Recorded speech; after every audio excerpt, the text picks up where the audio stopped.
नमस्कार दर्शक बंधु मो सागर चलतु नजर पकईवा आज सकाळ केतोटी गुरुत्वपूर्ण खबर उपरे सेतिपाई वीडियोटी को शेष पर्यंत देखा मोर अनुरोध। वीडियोटी भल लगे वीडियोटी को लाइक करे, चैनल को सब्सक्राइब करे, कमेंट माध्यम जनातु आपण माने मो वीडियो केउ जिल्लारू देखुचंते। चलतु आज सकाळ खबर उपरे नजर पकईवा। प्रथम खबर देखो आसला बड़ खबर। आज केंद्र कैबिनेट बैठक निपारे अनेक गुरुत्वपूर्ण निष्पत्ति। आज बस केंद्र कैबिनेट गुरुत्वपूर्ण बैठक दिन 11टार प्रधानमंत्री बासभवन में बैठक बस। ऑपरेशन सिंदूर सफलता पर बसवाक जाऊा यह बैठक में अनेक गुरुत्वपूर्ण निष्पत्ति निपारे। यह बैठक ऑपरेशन सिंदूर अधीन चलता सुरक्षा अभियान समीक्षा करा। प्रधानमंत्री नरेंद्र मोदी, गृहमंत्री अमित शाह, प्रतिरक्षा मंत्री राजनाथ सिंह और सुरक्षा और गुइंदा संसार अधिकारी माने सामिल हेबे। युद्ध विरति पर एबे पाकिस्तान को नहीं भारतर रणनीति कौन रहिबो ता बैठक आलोचना होई पारे। आज प्रधानमंत्री अध्यक्षतार यह केंद्र कैबिनेट बैठक बसिबो, किंतु ता पूर्व दिन 11टार सुरक्षा संपर्कित कैबिनेट बैठक बसिबाक जाउचे बोली खबर मिलिছে। परवर्ती खबर देखंतु आसिला बड़ खबर। एथर निस्तार नाय पाकिस्तान ऊपर हेबो बड़ हमला। सीमांत राज्य रे मॉक ड्रिल आरंभ। आसंता काली ठारू आरंभ हेबो मॉक ड्रिल। सीमांत रे अवस्थित 4 राज्य रे गुरुवार ठारू मॉक ड्रिल आरंभ करबा पाए निर्देश। गुजरात, पंजाब, राजस्थान और जम्मू काश्मीर आरंभ हेबो मॉक ड्रिल। ऑपरेशन सिंदूर पूर्व देशर विभिन्न राज्य में मॉक ड्रिल करा जायतिला, जहा पर पाकिस्तान ऊपर को बड़ आक्रमण करथिला भारत। अधरात पाकिस्तान आतंकी अड़ा ऊपर को मिसाइल माड़ करा जायतिला। 100 रु अधिक आतंकवादी निपात होइतिले। पुणी थरे सीमांत राज्य में मॉक ड्रिल आरंभ करबा निर्देश पर भारत पुणी थरे पाकिस्तान ऊपर को हमला करबा को चिंता करतबा आशंका सृष्टि होइछि बोले खबर मिलिछि। परवर्ती खबर देखंतु आसिला बड़ खबर। बीजेडी छाड़िले वरिष्ठ बीजेडी नेता प्रफुल्ल सामलଙ୍କ पुओ प्रयास कांति। भद्रकर बीजेडी को शक्त धक्का। दल छाड़िले प्रफुल्ल सामलଙ୍କ पुओ। वरिष्ठ नेता प्रफुल्लଙ୍କ पुओ प्रयास कांति सामल बीजेडी छाड़िले। बीजेडी रो प्राथमिक सदस्य पदर इस्तीफा देइतबा कहिले। 2003 भद्रक पौरपालिका अध्यक्ष पदर थिले प्रयास कांति। पूर्व बीजेडी रो राज्य संपादक भाबे दायित्व तुलैथिले बोली खबर मिलिছে। परवर्ती खबर देखंतु आसिला बड़ खबर। राज्य रे 5 जण कोविड आक्रांत चिन्हट। भुवनेश्वर रो 4, खर्धरू जणे। पुणी भारत रे क्राय विस्तार करिवार लागिछि। कोरोना भाइरस दिन को दिन पॉजिटिव संख्या वृद्धि पाइबार लागिछि। यार भीतर पुणी थरे राज्य रे 5 कोविड पॉजिटिव चिन्हट होइतबा ने जणा पड़िछि। भुवनेश्वर 4 जण और खर्धारू जणे कोविड पॉजिटिव चिन्हट होइछन्ते। तबे 5 जनक मध्य 4 जण पुरुष और जणे महिला रहिछन्ते। तबे सेमानक ट्रैवल हिस्ट्री वर्तमान सुधा स्पष्ट होई पारि नाही बोली खबर मिलिছে। परवर्ती खबर देखंतु आसिला बड़ खबर। 24 घंटार अपपात रे परिणत हबो स्पष्ट लघुचाप। 24 घंटार अपपात बंगोपसागर रे सृष्टि लघुचाप स्पष्ट चिन्हित होइছে। एही लघुचाप आसंता 24 घंटार घनीभूत होई अपपात रूप नेबो। उत्तर दिग को गति करी अपपात रे परिणत हबो, जा प्रभाव रे एबे राज्य रे वर्षा लागि रहिছে। आसंता 31 तारिख पर्यंत राज्य रे प्रबल और अति प्रबल वर्षा हेबार संभावना रहिছে। घड़घड़ी सहित पवन बहिबा नै पूर्वानुमान करिছে भुवनेश्वर आंचलिक पाणीपाग केंद्र। पाणीपाग केंद्र रो सूचना अनुसार लघुचाप प्रभाव रे आज 5 जिल्ला रे प्रबल और अति प्रबल वर्षा हेबो। सही जिला गुडी को हैला कटक, जगदीशपुर, पुरी, रायगड़ा और कोरापुट। सही सब जिला को ऑरेंज वार्निंग जारी करा जायछि। एही सब जिल्ला रो जिलापाल मानको सतर्क रहिबा को कहिसंते एसआरसी। एही सब भितर ओडिसा रे एथर अधिक वर्षा हेबो बोली कहिसंते आईएमडी डीजी मृत्युजय महापात्र बोली खबर मिलिছে। परवर्ती खबर देखंतु आसिला बड़ खबर। पुलिस रो बड़ एक्शन। 24 घंटा 10 एनकाउंटर। पुलिस रो एक्शन देखि छानिया अपराधी एबे आउ निस्तार नाही। जे अपराध करबो सीधा एनकाउंटर। आउ तार ज्वलंता उदाहरण होउचे 24 घंटा मध्य होइतबा 10 एनकाउंटर। आउ पुलिस रो एपरि एक्शन देखि भय रे थरिलेनी अपराधी। कहिबा को गले पुलिस एबे कलके अवतार धारण करिছে। 24 घंटा रे 10 एनकाउंटर। पुलिस रो एही कार्यानुष्ठान जग अपराध करिबा पूर्व अपराधी 100 थर चिंता करूचंते। हां, उत्तर प्रदेश रो अपराधीक विरोध रे पुलिस ऑपरेशन एनकाउंटर रो जारी रहिছে। राज्य अपराध नियंत्रण पाई यूपी पुलिस शून्य सहनशीलता नीति रे काम करुचे बोले खबर मिलिছে। परवर्ती खबर देखंतु आसिला बड़ खबर। बढ़िला मंत्री ऑफिसरक मासिक गाड़ी खर्च 6 वर्ष पर भड़ा संसाधन। बढ़िला मंत्री ऑफिसरक मासिक गाड़ी खर्च वृद्धि कला राज्य सरकार। पूर्व निर्धारित घरोई गाड़ी भड़ा रे संशोधन करा जायछि। 50,400 टंका हैला मंत्री को गाड़ी खर्च। सेहिपरि जिलापाल एसपी को गाड़ी खर्च 44,400 को वृद्धि करा जायछि। आज एने व्यक्ति प्रकाश पाइछि। मंत्री ऑफिसर और वीआईपी व्यवहार करुवा घरोई गाड़ी भड़ा वृद्धि करा जायछि। पूर्व निर्धारित खर्च सीमा रे संशोधन करा जायछि। प्राय 6 वर्ष पर भड़ा संसाधन ने अर्थ विभाग व्यक्ति बोले खबर मिलिছে। परवर्ती खबर देखंतु आसिला बड़ खबर। सृष्टि हैला स्पष्ट चिन्हित लघुचाप। बंगोपसागर रे स्पष्ट चिन्हित लघुचाप सृष्टि होइछि। लघुचाप क्षेत्र स्पष्ट चिन्हित लघुचाप क्षेत्र परिणत होइछि। 24 घंटा मध्य उत्तर दिगरे यह गति करिबो बोली पाणीपाग केंद्र सूचना जारी करिछि। एही लघुचाप आहुरी घनीभूत होई अपपातर रूप नेबो बोले संभावना 10 କରାଯାଇଛି। ଗତ କିଛି ଦିନ ହେବ ରାଜ୍ୟରେ ବର୍ଷା ଲାଗି ରହିଛି। ତେବେ ଆସନ୍ତା 31 ତାରିଖ ଯାଏଁ ରାଜ୍ୟରେ ପ୍ରବଳରୁ ଅତି ପ୍ରବଳ ବର୍ଷା ହୋଇପାରେ ବୋଲି ପାଣିପାଗ ବିଭାଗ ପକ୍ଷରୁ ସୂଚନା ଦିଆଯାଇଛି। 4 ଜିଲ୍ଲାକୁ ୱାର୍ଣ୍ଣିଂ। ତେବେ ଲଗାତାର 4 ଦିନ ଯାଏଁ ଘଡ଼ଘଡ଼ି ସହିତ ବର୍ଷା ହୋଇପାରେ ବୋଲି ପାଣିପାଗ ବିଭାଗ ପକ୍ଷରୁ କୁହାଯାଇଛି। ପ୍ରବଳ ବର୍ଷା ପାଇଁ 4 ଜିଲ୍ଲାକୁ ଅରେଞ୍ଜ ୱାର୍ଣ୍ଣିଂ ଏବଂ 19 ଜିଲ୍ଲାକୁ ୟେଲୋ ୱାର୍ଣ୍ଣିଂ ଜାରି କରାଯାଇଛି। କେଉଁ ସ୍ଥାନରେ ଅଧିକ ବର୍ଷା ହେବ? ଜଗଦୀଶପୁର, କେନ୍ଦ୍ରାପଡ଼ା, ଯାଜପୁର ଏବଂ କଟକ ଅରେଞ୍ଜ ୱାର୍ଣ୍ଣିଂ ଜାରି କରାଯାଇଛି। ବର୍ଷା ସହିତ ଦୋଲକା ପବନ ମଧ୍ୟ ବହିପାରେ ବୋଲି କୁହାଯାଇଛି ବୋଲି ଖବର ମିଳିଛି। ପରବର୍ତ୍ତୀ ଖବର ଦେଖନ୍ତୁ, ଆସିଲା ବଡ଼ ଖବର। ଶସ୍ତା ହୋଇଗଲା ସୁନା କିଣିବାର ସୁବର୍ଣ୍ଣ ସୁଯୋଗକୁ କରନ୍ତୁନି ହାତଛଡ଼ା, ପୁଣି କେତେବେଳେ ବି ବଢ଼ିପାରେ। ଗତ ମାସରେ ସୁନାର ମୂଲ୍ୟ ରେକର୍ଡ 1 ଲକ୍ଷ ଟଙ୍କାକୁ ଛୁଇଁବା ପରେ ଏଥିରେ ହ୍ରାସ ଦେଖିବାକୁ ମିଳିଛି। ଏହାପରେ ଏଥିରେ ବୃଦ୍ଧି ହ୍ରାସ ଲଗାତାର ଜାରି ରହିଛି। ବୁଧବାର ଦିନ ସୁନା 10 ଗ୍ରାମ ପିଛା 100 ଟଙ୍କା ପର୍ଯ୍ୟନ୍ତ ହ୍ରାସ ଘଟିଛି। ମୁମ୍ବାଇରେ 22 କ୍ୟାରେଟ ସୁନା 89,350 ଟଙ୍କାରେ ବିକ୍ରି ହେଉଛି। ଏଥିସହ 24 କ୍ୟାରେଟ ସୁନା ଦର 10 ଗ୍ରାମ ପିଛା 97,480 ଟଙ୍କାରେ ବିକ୍ରି ହେଉଛି। ମୁମ୍ବାଇରେ ରୂପା ଦର କିଲୋଗ୍ରାମ ପିଛା 1 ଲକ୍ଷ ଟଙ୍କାରେ ବିକ୍ରି ହେଉଛି। ଆଜି ରାଜଧାନୀ ଭୁବନେଶ୍ୱରରେ 22 କ୍ୟାରେଟ ସୁନା ମୂଲ୍ୟ 10 ଗ୍ରାମ ପିଛା 89,350 ଟଙ୍କାରେ ବିକ୍ରି ହେଉଛି। ଏଥିସହ 24 କ୍ୟାରେଟ ସୁନା ଦର 10 ଗ୍ରାମ ପିଛା 97,480 ଟଙ୍କା ରହିଛି। ଏହି ଦରର ଅପରିବର୍ତ୍ତିତ ରହିଛି ବୋଲି ଖବର ମିଳିଛି। ପରବର୍ତ୍ତୀ ଖବର ଦେଖନ୍ତୁ, ଆସିଲା ବଡ଼ ଖବର। ଓଡ଼ିଶା ଛୁଇଁଲା ମୌସୁମୀ ନିର୍ଦ୍ଧାରିତ ସମୟର 10 ଦିନ ପୂର୍ବରୁ ପହଞ୍ଚିଲା। ଓଡ଼ିଶା ଛୁଇଁଲା ଦକ୍ଷିଣ ପଶ୍ଚିମ ମୌସୁମୀ ବାୟୁ ନିର୍ଦ୍ଧାରିତ ସମୟର 10 ଦିନ ପୂର୍ବରୁ ପହଞ୍ଚିଲା। ମୌସୁମୀ ଓଡ଼ିଶା ସହ ମହାରାଷ୍ଟ୍ର, ଆନ୍ଧ୍ର, ତେଲେଙ୍ଗାନା, ଛତିଶଗଡ଼ ମଧ୍ୟ ଛୁଇଁଲା ମୌସୁମୀ ବାୟୁ। ଆଗାମୀ 2 ଦିନରେ ମୌସୁମୀ ଉତ୍ତର ପୂର୍ବ ରାଜ୍ୟ ଛୁଇଁବ। ତେବେ ଗତ ବର୍ଷ ଜୁନ୍ 8ରେ ଓଡ଼ିଶା ଛୁଇଁଥିଲା ମୌସୁମୀ ବାୟୁ। ଏପଟେ ଗତ କିଛି ଦିନ ହେବ ରାଜ୍ୟରେ ବର୍ଷା ଲାଗି ରହିଛି। ତେବେ ଆସନ୍ତା 31 ତାରିଖ ଯାଏଁ ରାଜ୍ୟରେ ପ୍ରବଳରୁ ଅତି ପ୍ରବଳ ବର୍ଷା ହୋଇପାରେ ବୋଲି ପାଣିପାଗ ବିଭାଗ ପକ୍ଷରୁ ସୂଚନା ଦିଆଯାଇଛି। ତେବେ ଲଗାତାର 4 ଦିନ ଯାଏଁ ଘଡ଼ଘଡ଼ି ସହିତ ବର୍ଷା ହୋଇପାରେ ବୋଲି ପାଣିପାଗ ବିଭାଗ ପକ୍ଷରୁ କୁହାଯାଇଛି। ତେବେ ଲଗାତାର 4 ଦିନ ଯାଏଁ ଘଡ଼ଘଡ଼ି ସହିତ ବର୍ଷା ହୋଇପାରେ ବୋଲି ପାଣିପାଗ ବିଭାଗ ପକ୍ଷରୁ କୁହାଯାଇଛି। ପ୍ରବଳ ବର୍ଷା ପାଇଁ 4 ଜିଲ୍ଲାକୁ ଅରେଞ୍ଜ ୱାର୍ଣ୍ଣିଂ ଏବଂ 19 ଜିଲ୍ଲାକୁ ୟେଲୋ ୱାର୍ଣ୍ଣିଂ ଜାରି କରାଯାଇଛି। ଜଗଦୀଶପୁର, କେନ୍ଦ୍ରାପଡ଼ା, ଯାଜପୁର ଏବଂ କଟକ ଅରେଞ୍ଜ ୱାର୍ଣ୍ଣିଂ ଜାରି କରାଯାଇଛି। ବର୍ଷା ସହିତ ପବନ ମଧ୍ୟ ହୋଇପାରେ ବୋଲି କୁହାଯାଇଛି ବୋଲି ଖବର ମିଳିଛି। ପରବର୍ତ୍ତୀ ଖବର ଦେଖନ୍ତୁ, ଆସିଲା ବଡ଼ ଖବର। ବଢ଼ିଲା 14 ପ୍ରକାର ଫସଲର ଏମ୍ଏସ୍ପି। ଖରିଫ ଫସଲ ନେଇ କେନ୍ଦ୍ର ସରକାରଙ୍କ ବଡ଼ ନିଷ୍ପତ୍ତି। 14 ଖରିଫ ଫସଲର ସର୍ବନିମ୍ନ ସହାୟକ ମୂଲ୍ୟ ଏମ୍ଏସ୍ପି ବୃଦ୍ଧି କଲେ କେନ୍ଦ୍ର ସରକାର। ଧାନର ଏମ୍ଏସ୍ପି 69 ଟଙ୍କାକୁ ବୃଦ୍ଧି। କ୍ୟାବିନେଟ୍ ବୈଠକ ପରେ ସାମ୍ବାଦିକ ସମ୍ମିଳନୀ କରି ସୂଚନା ଦେଲେ କେନ୍ଦ୍ର ମନ୍ତ୍ରୀ ଅଶ୍ୱିନୀ ବୈଷ୍ଣବ। ଧାନର କ୍ୱିଣ୍ଟାଲ ପିଛା ଏମ୍ଏସ୍ପି 69 ଟଙ୍କା ବୃଦ୍ଧି 2369 ଟଙ୍କାକୁ ବୃଦ୍ଧି କଲେ କେନ୍ଦ୍ର ସରକାର। ପ୍ରସ୍ତାବକୁ ଅର୍ଥନୈତିକ ବ୍ୟାପାର କ୍ୟାବିନେଟ୍ କମିଟି ଅନୁମୋଦନ କରିଥିବା ସୂଚନା। ଧାନ ଏମ୍ଏସ୍ପି ବାବଦକୁ କେନ୍ଦ୍ର ସରକାର ଦେଉଥିବା 2369 ଟଙ୍କାକୁ ବୃଦ୍ଧି କରାଯାଇଛି। କ୍ୱିଣ୍ଟାଲ ପିଛା 800 ଟଙ୍କା ବୋନସ୍ ଦେଉଥିଲେ ରାଜ୍ୟ ସରକାର। ହରଡ଼ ଡାଲିରେ 450 ଟଙ୍କା ଏମ୍ଏସ୍ପି ବୃଦ୍ଧି ହୋଇଛି। ସେହିପରି ମୁଗ ଡାଲିରେ 86 ଟଙ୍କା ଏମ୍ଏସ୍ପି ବଢ଼ିଥିବା ବେଳେ ମାଣ୍ଡିଆରେ 596 ଟଙ୍କା ଏବଂ ବିରିରେ 400 ଟଙ୍କାର ଏମ୍ଏସ୍ପି ବୃଦ୍ଧି କରିଛନ୍ତି କେନ୍ଦ୍ର ସରକାର ବୋଲି ଖବର ମିଳିଛି। ପରବର୍ତ୍ତୀ ଖବର ଦେଖନ୍ତୁ, ଆସିଲା ବଡ଼ ଖବର। ଏଲ୍ଆଇସିର ସେୟାର ବଢ଼ିଗଲା 8%ରୁ ଅଧିକ। ଦେଶର ସବୁଠୁ ବଡ଼ ବୀମା କମ୍ପାନୀ ଭାରତୀୟ ଜୀବନ ବୀମା ନିଗମର ସେୟାର ମୂଲ୍ୟ ବୁଧବାର ଦିନ 8%ରୁ ଅଧିକ ବୃଦ୍ଧି ଘଟିଛି। ସକାଳ 9:51 କମ୍ପାନୀର ସେୟାର 8%ରୁ ଅଧିକ ବୃଦ୍ଧି ସହ 945.50 ଟଙ୍କାରେ କାରବାର ହେଉଥିଲା। ଏହାପରେ 9:54 ଏଲ୍ଆଇସିର ସେୟାର 940 ଟଙ୍କା ପାଖାପାଖି ଥିଲା। କମ୍ପାନୀର ସେୟାର ଆର୍ଥିକ ବର୍ଷ 2024-25ର ଚତୁର୍ଥ ମାସିକ ପାଇଁ କମ୍ପାନୀର ତ୍ରୟମାସିକ ଫଳାଫଳର ରିପୋର୍ଟ ପରେ ଜୋରଦାର ବୃଦ୍ଧି ଘଟିଛି ବୋଲି ଖବର ମିଳିଛି। ପରବର୍ତ୍ତୀ ଖବର ଦେଖନ୍ତୁ, ଆସିଲା ବଡ଼ ଖୁସି ଖବର। ଏହି ଦିନ ଆକାଉଣ୍ଟକୁ ଆସିବ ପିଏମ୍ କିଷାନ ଯୋଜନାର 20ତମ କିସ୍ତି ଟଙ୍କା। ମନ ଦେଇକି ଶୁଣନ୍ତୁ। କିଷାନ ସମ୍ମାନ ନିଧି ଅଧୀନରେ ସରକାର ଆର୍ଥିକ ଦୃଷ୍ଟିରୁ ଦୁର୍ବଳ ଚାଷୀମାନଙ୍କୁ ପ୍ରତିବର୍ଷ 6,000 ଟଙ୍କାର ସହାୟତା ପ୍ରଦାନ କରନ୍ତି। ଏହି ଯୋଜନା ଅଧୀନରେ ସମ୍ମାନ ନିଧି ଟଙ୍କା ଚାଷୀଙ୍କ ଆକାଉଣ୍ଟକୁ 2,000 ଟଙ୍କା ଲେଖାଏଁ 3ଟି କିସ୍ତିରେ ପଠାଯାଏ। ଏହି ଯୋଜନା ଅଧୀନରେ ଚାଷୀମାନେ 19ତମ କିସ୍ତି ପାଇସାରିଛନ୍ତି। ଏବେ ଚାଷୀମାନେ 20ତମ କିସ୍ତି ପାଇଁ ଅପେକ୍ଷା କରିଛନ୍ତି। ଅନେକଙ୍କ ମନରେ ପ୍ରଶ୍ନ ଅଛି ଯେ କିଷାନ ସମ୍ମାନ ନିଧିର 20ତମ କିସ୍ତି କେବେ ରିଲିଜ ହେବ। ଏପରି ପରିସ୍ଥିତିରେ ଆସନ୍ତୁ ଜାଣିବା ଯେ ସରକାର କେଉଁ ମାସରେ 20ତମ କିସ୍ତି ଜାରି କରିପାରନ୍ତି।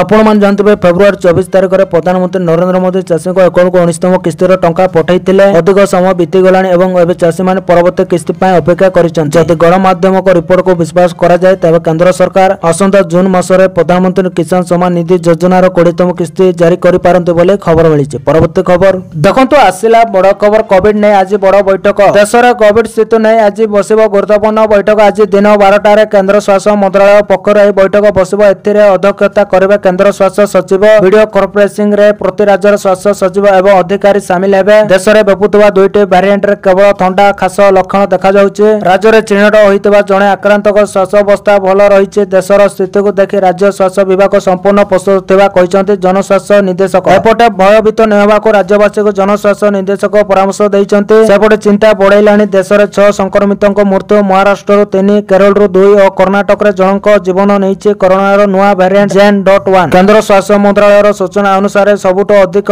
ସଂକ୍ରମିତ ସଂକ୍ରମିତ କେରଳରୁ ଚିହ୍ନଟ ହେଉଛି। ଏହାପରେ ରହିଛି ମହାରାଷ୍ଟ୍ର ଓ ଦିଲ୍ଲୀ। ଏହାସହ ଦକ୍ଷିଣ ଭାରତ ରାଜ୍ୟରେ ମଧ୍ୟ ସଂକ୍ରମଣରେ ଲଗାମ ଲାଗୁନି। ଏନେ ଆଜି କେନ୍ଦ୍ର ସରକାରଙ୍କ ପକ୍ଷରୁ ଗାଇଡଲାଇନ ଆସିପାରେ ବୋଲି ଅନୁମାନ କରାଯାଉଛି ବୋଲି ଖବର ମିଳିଛି। ପରବର୍ତ୍ତୀ ଖବର ଦେଖନ୍ତୁ, ଆସିଲା ବଡ଼ ଖୁସି ଖବର। ସୁଭଦ୍ରା ଯୋଜନା ନେଇ ଉପମୁଖ୍ୟମନ୍ତ୍ରୀଙ୍କ ବଡ଼ ସୂଚନା। ସୁଭଦ୍ରା ଯୋଜନାକୁ ନେଇ ବଡ଼ ସୂଚନା ଦେଇଛନ୍ତି ଉପମୁଖ୍ୟମନ୍ତ୍ରୀ ପ୍ରଭାତୀ ପରିଡ଼ା। IIM ସମ୍ବଲପୁରର ଛାତ୍ରଛାତ୍ରୀ ସୁଭଦ୍ରା ସର୍ଭେ କରିବେ ବୋଲି ଉପମୁଖ୍ୟମନ୍ତ୍ରୀ ପ୍ରଭାତୀ ପରିଡ଼ା କହିଛନ୍ତି। ଉପମୁଖ୍ୟମନ୍ତ୍ରୀଙ୍କ କହିବା ଅନୁସାରେ ଜଣେ ବି ହିତାଧିକାରୀ ସୁଭଦ୍ରା ଯୋଜନାରୁ ବାଦ ପଡ଼ିବେ ନାହିଁ। ଏନେଇ ସରକାର ପଦକ୍ଷେପ ନେଉଛନ୍ତି। ଯେଉଁମାନେ ଏହି ଯୋଜନାରୁ ବାଦ ପଡ଼ିଛନ୍ତି ସେମାନେ ହିତାଧିକାରୀଙ୍କୁ ଚିହ୍ନଟ କରିବା ପାଇଁ ପୁଣି ସର୍ଭେ କରିବା ରାଜ୍ୟ ସରକାର। IIM ସମ୍ବଲପୁରର ଛାତ୍ରଛାତ୍ରୀ ସୁଭଦ୍ରା ସର୍ଭେ କରିବେ। ସର୍ଭେ କରିବା ପରେ ସରକାରଙ୍କ ନିକଟରେ ସମସ୍ତ ରିପୋର୍ଟ ଦାଖଲ କରିବେ। ତେବେ ବଞ୍ଚିତ ଥିବା ସମସ୍ତ ହିତାଧିକାରୀଙ୍କୁ ଏକା ସାଙ୍ଗରେ 3ଟି କିସ୍ତି ଦିଆଯିବ ବୋଲି ଉପମୁଖ୍ୟମନ୍ତ୍ରୀ ପ୍ରଭାତୀ ପରିଡ଼ା କହିଛନ୍ତି। ପ୍ରକାଶ ଥାଉ କି ବର୍ଷକୁ 2ଟି କିସ୍ତିରେ 10,000 ଟଙ୍କା ଦିଆଯିବା ନେଇ ସରକାର ଘୋଷଣା କରିଥିଲେ। ଏହି କ୍ରମରେ ବର୍ତ୍ତମାନ 1 କୋଟିରୁ ଅଧିକ ଲୋକ ଏହି ଯୋଜନାର ଲାଭ ଉଠାଇ ସାରିଛନ୍ତି। 1,65,877 ଜଣ ମହିଳା ପ୍ରଥମ କିସ୍ତି ଟଙ୍କା ପାଇଥିଲେ। ସେହିପରି 98,82,092 ଜଣ ମହିଳା ଦ୍ୱିତୀୟ କିସ୍ତି ଟଙ୍କା ପାଇଥିଲେ ବୋଲି ଖବର ମିଳିଛି। ପରବର୍ତ୍ତୀ ଖବର ଦେଖନ୍ତୁ, ଆସିଲା ବଡ଼ ଖବର। ଜ୍ୟୋତି ମାଲହୋତ୍ରାକୁ ଏକ ବଡ଼ ଆଶ୍ୱସ୍ତି। ସରକାର ନିକଟରେ ବାପା କରିଥିଲେ ଏହି ଦାବି। ୟୁଟ୍ୟୁବର ଜ୍ୟୋତି ମାଲହୋତ୍ରାକୁ ଏକ ବଡ଼ ଆଶ୍ୱସ୍ତି ମିଳିଛି। ଜେଲରେ ଥାଇ ମଧ୍ୟ ଜ୍ୟୋତିକୁ ଏହି ଆଶ୍ୱସ୍ତି ମିଳିଛି। କାରଣ ଜ୍ୟୋତିକୁ ଜଣେ ଓକିଲ ମିଳିଛନ୍ତି। କୁମାର ମୁକେଶଙ୍କୁ ଓକିଲ ଭାବରେ ନିଯୁକ୍ତ କରାଯାଇଛି। ସେ କହିଛନ୍ତି, ଜ୍ୟୋତି ଗତକାଲି ମୋତେ ତାଙ୍କର ସରକାରୀ ଓକିଲ ଭାବରେ ବାଛିଛନ୍ତି। ପୋଲିସ ତଦନ୍ତ କେତେ ଦୂର ଆଗକୁ ଯାଇଛି ତାହା ଜାଣିବା ପାଇଁ ଏହି ମାମଲା ଅଧ୍ୟୟନ କରାଯାଇପାରିବ। ସେଥିପାଇଁ କିଛି କାଗଜପତ୍ର ଦାବି କରାଯାଇଛି। ଆଇନଜୀବୀ କୁମାର ମୁକେଶ କହିଛନ୍ତି, ମାନଗହଣ ମାମଲା ଅଧ୍ୟୟନ ପରେ ପରବର୍ତ୍ତୀ କାର୍ଯ୍ୟାନୁଷ୍ଠାନ ଗ୍ରହଣ କରାଯିବ। ପରବର୍ତ୍ତୀ ଶୁଣାଣି ଜୁନ 9ରେ ହେବ। କେବଳ ଜ୍ୟୋତିଙ୍କ ହାଜିରା ହେବ। ଜ୍ୟୋତିକୁ 14 ଦିନ ପାଇଁ ନ୍ୟାୟିକ ହାଜତକୁ ପଠାଯାଇଛି, ଯାହା ଜୁନ 9ରେ ସମାପ୍ତ ହେବ। ଏହାପରେ କୋର୍ଟ ପୁଣି ନିଷ୍ପତ୍ତି ନେବେ। ଦେଖାଯାଉ ପୋଲିସ ତାଙ୍କ ତଦନ୍ତରେ କଣ ଆଣେ ବୋଲି ଖବର ମିଳିଛି। ପରବର୍ତ୍ତୀ ଖବର ଦେଖନ୍ତୁ, ଆସିଲା ବଡ଼ ଖବର। ପଞ୍ଜାବର 3 ଯୁବକ ବାହାରିଲେ ଅଷ୍ଟ୍ରେଲିଆ ବାଟରେ ହେଲେ କିଡନାପ, ପହଞ୍ଚିଲେ ଯାଇ ଇରାନ। ପଞ୍ଜାବର 3 ଭେଣ୍ଡିଆ ପିଲା ବାହାରିଥିଲେ ଚାକିରି ଆଶାରେ। ଚାକିରି କରିବେ, ପରିବାରର ଗୁଜୁରାଣ ମେଣ୍ଢାଇବେ। ହେଲେ ଏବେ ସେମାନଙ୍କୁ କିପରି ଫେରି ପାଇବେ ଚିନ୍ତାରେ ପରିବାର। କାରଣ ଏହି 3 ଯୁବକ ଅଷ୍ଟ୍ରେଲିଆ ଯିବା ବାଟରେ କିଡନାପ ହୋଇଯାଇଛନ୍ତି ଆଉ ପହଞ୍ଚିଛନ୍ତି ଇରାନରେ। ହେଲେ ସେମାନେ ନିଜେ ଯାଇ ନାହାନ୍ତି, ବରଂ କିଛି ଦଲାଲ ଚାକିରି ଲୋଭ ଦେଖାଇ ଏହି 3 ଯୁବକଙ୍କୁ ଅପହରଣ କରି ନେଇଛନ୍ତି। ଆଉ ସେମାନଙ୍କ ମୁଣ୍ଡ ବଦଳରେ କୋଟି କୋଟି ଟଙ୍କା ପରିବାର ଲୋକଙ୍କ ପାଖରେ ଡିମାଣ୍ଡ ରଖିଛନ୍ତି। ତେବେ ଏହି 3 ଯୁବକ ପରିବାର ଅଭିଭାବକ କ୍ରମେ ସେମାନେ ପାଖାପାଖି 1 ତାରିଖରୁ ପରିବାର ଲୋକଙ୍କ ସହ କୌଣସି ଯୋଗାଯୋଗ କରିନଥିଲେ। ତେବେ ଏହି 3 ଯୁବକଙ୍କ ପରିବାରର ଅଭିଯୋଗ କ୍ରମେ ସେମାନେ ପାଖାପାଖି 1 ତାରିଖରୁ ପରିବାର ଲୋକଙ୍କ ସହ କୌଣସି ଯୋଗାଯୋଗ କରିନଥିଲେ। କିନ୍ତୁ 11 ଦିନ ପରେ ଅପହରଣ ହୋଇଥିବା ଯୁବକଙ୍କ ପରିବାର ପାଖକୁ ଏକ ଭିଡିଓ କଲ୍ ଆସିଥିଲା ବୋଲି ଖବର ମିଳିଛି। ପରବର୍ତ୍ତୀ ଖବର ଦେଖନ୍ତୁ, ଆସିଲା ବଡ଼ ଖବର। ପ୍ରଧାନମନ୍ତ୍ରୀଙ୍କ କାନପୁର ଗସ୍ତ ମଞ୍ଚକୁ ଯିବା ପୂର୍ବରୁ ସମସ୍ତଙ୍କର ହେବ କୋଭିଡ ଟେଷ୍ଟ। କାନପୁର ଗସ୍ତରେ ଯିବେ ପ୍ରଧାନମନ୍ତ୍ରୀ ନରେନ୍ଦ୍ର ମୋଦି। ସେ କାନପୁରରେ ଏକ ବଡ଼ ରାଲିକୁ ସମ୍ବୋଧିତ କରିବେ। ପ୍ରଧାନମନ୍ତ୍ରୀ ମୋଦିଙ୍କ କାର୍ଯ୍ୟକ୍ରମକୁ ଦୃଷ୍ଟିରେ ରଖି ପ୍ରଶାସନ ପକ୍ଷରୁ ବଡ଼ ଧରଣର ପ୍ରସ୍ତୁତି କରାଯାଉଛି। ଏହି ସମୟରେ କାନପୁର ସ୍ୱାସ୍ଥ୍ୟ ବିଭାଗ ପକ୍ଷରୁ ବଡ଼ ଖବର ଆସିଛି। ଏହି ସମୟରେ ପ୍ରଧାନମନ୍ତ୍ରୀଙ୍କ ଆଖପାଖରେ ରହୁଥିବା ତଥା ମଞ୍ଚ ଉପରେ ଥିବା ସମସ୍ତ ଲୋକଙ୍କର ହେବ କରୋନା ଟେଷ୍ଟ। ଗତ କିଛି ଦିନ ମଧ୍ୟରେ ଦ୍ରୁତ ଗତିରେ ବଢ଼ିବାରେ ଲାଗିଛି କୋଭିଡ ମାମଲା। ଏନେଇ ପୂର୍ବରୁ ସତର୍କ ରହିଛି ପ୍ରଶାସନ। ସୂତ୍ର ଅନୁସାରେ କାନପୁରରେ ପ୍ରଧାନମନ୍ତ୍ରୀଙ୍କ ରାଲି ସମୟରେ ମଞ୍ଚ ଏବଂ ତାଙ୍କ ଆଖପାଖରେ ରହୁଥିବା ଲୋକଙ୍କର ଆଜିଠାରୁ କୋଭିଡ ଟେଷ୍ଟ କରାଯିବ, ଯାହା ଦ୍ୱାରା କରୋନା ସଂକ୍ରମଣର ମୁକାବିଲା ପାଇଁ ସମ୍ପୂର୍ଣ୍ଣ ସତର୍କତା ଅବଲମ୍ବନ କରାଯାଇପାରିବ ବୋଲି ଖବର ମିଳିଛି। ପରବର୍ତ୍ତୀ ଖବର ଦେଖନ୍ତୁ, ଆସିଲା ବଡ଼ ଖବର। ଆଫଗାନିସ୍ତାନକୁ ଭିଜା ସେବା ଆରମ୍ଭ କଲା ଭାରତ। ତାଲିବାନ କାବୁଲ ଦଖଲ କରିବା ପରେ ବନ୍ଦ ହୋଇଥିଲା ଭାରତୀୟ ଭିଜା ସେବା। ଦୀର୍ଘ 4 ବର୍ଷ ପରେ ପୁଣି ଏହି ସେବା ଆରମ୍ଭ ହୋଇଛି। ଆଫଗାନିସ୍ତାନ ନାଗରିକଙ୍କ ପାଇଁ 6ଟି ବର୍ଗରେ ଭିଜା ପ୍ରଦାନ କରିବା ଆରମ୍ଭ କରିଛନ୍ତି ଭାରତ ସରକାର। ବ୍ୟବସାୟ ଓ ଶିକ୍ଷା ଓ ଚିକିତ୍ସା ପାଇଁ ଭାରତ ଆସିବାକୁ ଚାହୁଁଥିବା ଆଫଗାନିସ୍ତାନ ନାଗରିକମାନେ ଏବେ ଅନଲାଇନରେ ଆବେଦନ କରିପାରିବେ। 2021 ଅଗଷ୍ଟରେ ତାଲିବାନ କ୍ଷମତା ହାସଲ କରିବା ପରେ ଭାରତ କାବୁଲରେ ଥିବା ତାର ଦୂତାବାସର ଅଧିକାରୀମାନଙ୍କୁ ପ୍ରତ୍ୟାହାର କରି ଭିଜା ସେବା ବନ୍ଦ କରିଦେଇଥିଲା। ଏବେ ଭାରତ ସରକାର ଅଫିସିଆଲ ଭିଜା ପୋର୍ଟାଲରେ ପ୍ରକାଶିତ ବିଜ୍ଞପ୍ତି ଅନୁସାରେ ବ୍ୟବସାୟ, ଶିକ୍ଷା ଓ ସ୍ୱାସ୍ଥ୍ୟ ଚିକିତ୍ସା ପାଇଁ ଆଫଗାନିସ୍ତାନ ନାଗରିକଙ୍କୁ ଭିଜା ମିଳିବ। କୂଟନୈତିକ ଦୃଷ୍ଟିକୋଣରୁ ଏହାକୁ ଭାରତ ଆଫଗାନିସ୍ତାନ ସମ୍ପର୍କ ପୁନରୁଦ୍ଧାର ଦିଗରେ ଏକ ଗୁରୁତ୍ୱପୂର୍ଣ୍ଣ ପଦକ୍ଷେପ ବୋଲି ବିବେଚନା କରାଯାଉଛି ବୋଲି ଖବର ମିଳିଛି। ପରବର୍ତ୍ତୀ ଖବର ଦେଖନ୍ତୁ, ଆସିଲା ବଡ଼ ଖୁସି ଖବର। ମୋହନ ସରକାରଙ୍କ ବଡ଼ ଘୋଷଣା। 80% ଦିବ୍ୟାଙ୍ଗଙ୍କୁ 3,500 ଟଙ୍କା ଭତ୍ତା ମିଳିବ। 80% ଅଧିକ ଦିବ୍ୟାଙ୍ଗଙ୍କ ବଢିଲା ଭତ୍ତା। ଏଣିକି ଦିବ୍ୟାଙ୍ଗଙ୍କୁ 3,500 500 टंका भत्ता देवे सरकार। 80 वर्ष ऊर्ध्व वरिष्ठ नागरिक को भी मिलिबो भत्ता। जून 2025 सुधा 80 वर्ष अतिक्रम करथिले भत्ता मिलवा नै सरकार सूचना दैछन्ते। जून मासर एई 3500 टंका भत्ता मिलिबो। समस्त डीएसएसओएस को सरकार एने निर्देश दैछन्ते बोले खबर मिलिছে। परवर्ती खबर देखंतु आसिला बड़ खबर। आधार यूपीआई पर जल्दी आसीबाको जाउछि यूनिक डिजिटल आईडी। भारत सरकार व्यक्तिर स्वतंत्र परिचय पाए आधार आनिथिले। एहा परे डिजिटल पेमेंट पाए यूपीआई प्रचलन कले। एबे सरकार आउ एक नूतन पदक विचार करुचन्ते। सरकार चाहती जे प्रत्येक व्यक्ति पाखरे एक डिजिटल परिचय पत्र रहउ। वर्तमान पर्यंत एपरि कोनोसी व्यवस्था नाही जहा माध्यम रे देश रे एही उपाय रे काहाको खोजी हेबो। ए व्यवस्था डाक विभाग द्वारा प्रस्तुत करा जाउछि एवं प्रधानमंत्री कार्यालय एहार सीधा सड़क तदारक करिवो। साधारण लोकक परामर्श पाए खूब शीघ्र एक ड्राफ्ट संस्करण शेयर करा जिवो एवं एही वर्ष शेष सुधा चूड़ांत संस्करण आसीबार आशा करा जाउछि। एहा सहित संसदर शीतकालीन अधिवेशन समय संपर्क एक आईन मध्य पारित होई पारे जहा द्वारा डिजिटल ठिकाना व्यवस्थार जत्न नेवा पाई एक नूतन कर्तृपक्ष प्रतिष्ठा करा जाई परिबो। एथिरे व्यक्तिक संपत्ति बिना तांकर ठिकाना सूचना कहा सहित शेयर न हुए। जेतेबेले केही ऑनलाइन रे किणा काटा करुचंते किमा कोरियर सेवा करुचंते एवं खाद्य वितरण करा जाउचे सेतेबेले सटीक ठिकानार गुरुत्व सबुठारु अधिक बढ़ी थाए बोले खबर मिलिছে। परवर्ती खबर देखंतु आसिला बड़ खबर। ऋषभ पंत हराइले 67 लाख टंका। लखनऊ सुपर जायंट्स रो कैप्टन ऋषभ पंत आईपीएल 2025 67 लाख टंका क्षति घटिছে। एही क्षति से जरिमाना भाबे देबे। 27 मे रे आरसीबी विपक्ष रे खेलुतबा मुकाबिला पर ऋषभ पंत को आईपीएल कोड ऑफ कंडक्टर दोषी भाबे जरिमाना लगाई जायछि। ताको एवं ताको टीम एलएसजी को स्लो ओवर रेट रो दोषी बोली कहा जायछि। एही सीजन रे यह तृतीय थर घटिছে। ऋषभ पंत को तृतीय पाई रे स्लो ओवर रेट रो अभियुक्त भाबे 30 लाख टंकार जरिमाना लगाई जायछि। अन्य 36 लाख रो जरिमाना से पूर्व रे एही भूल पाई जरिमाना देई सारिचंते बोली खबर मिलिছে। परवर्ती खबर देखंतु आसिला बड़ खबर। टळिला बड़ रेल दुर्घटना। लाइनच्युत हैला मालवाही ट्रेन। ट्रैक रो खसिला मालवाही ट्रेन रो 25 वागन। आंध्र टाइडारो चिमिडीपाली भीतर टनेल रे लाइनच्युत होईछि ट्रेन। मालवाही ट्रेन टी कोरापुटरू विशाखापट्टनम जाउतबा सूचना अघटन परे ट्रेन बिख खापाटणा पैसेंजर गतिपथ बदला गला। ट्रेन टी ट्रैक रे अटकी रहितबा बेले से धारणा देई जिबाकू थिबा ट्रेन रो रोड बदलाई दिया जायछि। विभाग कर्मचारी घटनास्थल रे पहुंची ट्रैक रो ट्रेन टी को हटाइबार प्रयास आरंभ करिसंती बोले खबर मिलिছে। परवर्ती खबर देखंतु आसिला बड़ खबर। फोन पे गूगल पे बोले एक्स रे मध्य करि पारबे ऑनलाइन पेमेंट। इलोन मस्क आणुचंत एक्स मनी ऐप। टेस्ला मालिक इलोन मस्क एबे एक्स रे डिजिटल पेमेंट सर्विस आरंभ करबा को जाउचंते। Musk digital payment service X money रो आरंभ करिवे। इलोन मस्क अनेक समय रो पेमेंट सर्विस एक्स मनी को टीज करूचंते। एते पय तांको कंपनी नेटवर्क इंफ्रास्ट्रक्चर संपूर्ण रूप रे प्रस्तुत करि सारिचंते। खूब शीघ्र बीटा टेस्टिंग आरंभ करा जिवो। एक्स पे नाम रे सर्विस आरंभ करबा मस्क एक बड़ स्वप्न। एही प्रोजेक्ट को से निजे देखुचंते। मस्क एही सोशल मीडिया प्लेटफॉर्म को एवरीथिंग ऐप रे कन्वर्ट करबा को चाहुचंते। ए पर्यंत सूचना सामना को आसीतबा अनुसार एक्स मनी एक डिजिटल वॉलेट भले काम करिवो। फोन पे गूगल पे एवं पेटीएम भले यूजर्स एथिरे निजर बैंक अकाउंट लिंक करि पारिबे बोले खबर मिलिছে।